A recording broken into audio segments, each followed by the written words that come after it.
বন্ধুরা, আজ আমি তেলাপিয়া মাছের ঝাল রান্না করব। মাছটা কেটে ধুয়ে ভেজে নেওয়া হয়েছে, বেশ ভাজা ভাজা করা হয়েছে।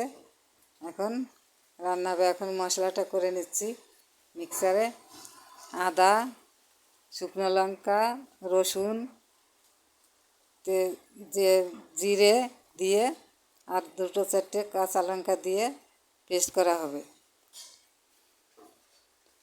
পেস্ট করে আর পেঁয়াজ আলাদা কুচি করে রাখা হয়েছে। এখন রান্না হবে। কড়াইতে তেল তেতে গেছে। এখন শুকনো লঙ্কা, তেজপাতা দেওয়া হলো ফোড়ন, আর জিরে দেওয়া হলো। এখন নাড়াচাড়া করে কটা আলু দেওয়া হচ্ছে। এবার নাড়াচাড়া করে একটু ভাজা ভাজা হয়েছে। এখন একটু সামান্য লবণ আর হলুদ দেওয়া হলো, পরে আবার দেওয়া হবে। এখন পেঁয়াজ কুচিগুলো দিয়ে দেওয়া হলো।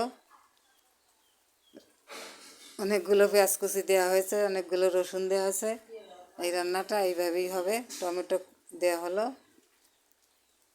একটু নাড়াচাড়া করে ঢাকা দেওয়া হলো। ঢাকা তুলে এখন নাড়াচাড়া করে মিক্সারে পেস্ট করা মশলাটা দিয়ে দেওয়া হলো। মশলাটা দিয়ে নাড়াচাড়া করে ভালো করে কষাই করে